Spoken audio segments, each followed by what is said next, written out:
गुरु प्यारे साध संगत जी, राधा स्वामी जी।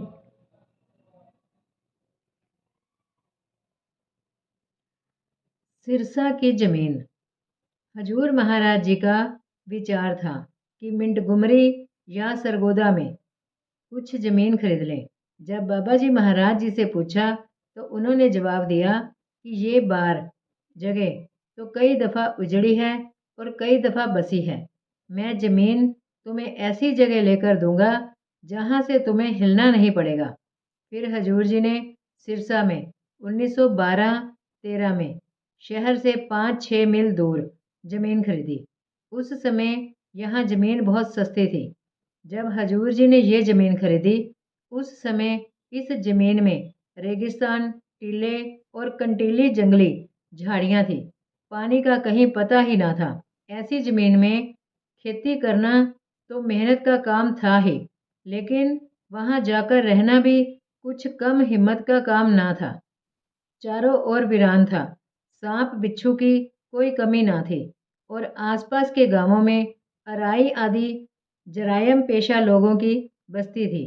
कुछ समय बाद जब सरदार भगत सिंह और राय साहब मुंशीराम के साथ हजूर जी ज़मीन पर गए तो सरदार भगत सिंह ने कहा, हजूर अगर कोई मुझे यहाँ मुफ्त ज़मीन दे तो भी ना लूँ। इस पर हजूर जी ने हंसकर फरमाया, ज़मीन की कद्र जमींदार ही जानता है। मेहनत करने पर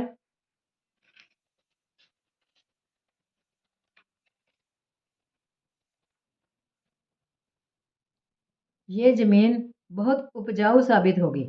आज हरियाणा में ये सबसे अच्छा और उपजाऊ इलाका माना जाता है। घर के लोग हजूर जी से अर्ज करते, हजूर सिकंदरपुर अराइयों का गांव है, उनके साथ कैसे गुजारा कर सकेंगे। हजूर जी जवाब में फरमाते, प्यार के साथ। हजूर जी का अपने परिवार के लोगों को यही आदेश था कि सबके साथ प्रेम पूर्ण व्यवहार करो, उनके सुख दुख का ख्याल रखो, कठिनाई के समय में उनकी मदद करो। कुछ ही वर्षों में वे ही गांव वाले हजूर और हजूर जी के परिवार के प्रति बहुत प्यार और आदर के साथ पेश आने लगे। जब हजूर जी वहां जाते तो आसपास के मुसलमान आपके पास आते और रात को 11-11 बजे तक बैठकर अपनी समस्याओं तथा परमार्थ के विषय में बातें करते रहते। शुरू शुरू में सरदार बिजेंद्र सिंह जी बहुत घबराते थे। एक बार हजूर जी से बोले, हजूर जी ने कहाँ ज़मीन ले ली है, चारों ओर कोई सत्संगी नहीं, इससे तो हम महिमा सिंह वाला में ही अच्छे थे। हजूर जी ने फरमाया, फिक्र ना करो, यहाँ का झाड़ झाड़ राधा स्वामी बोलेगा।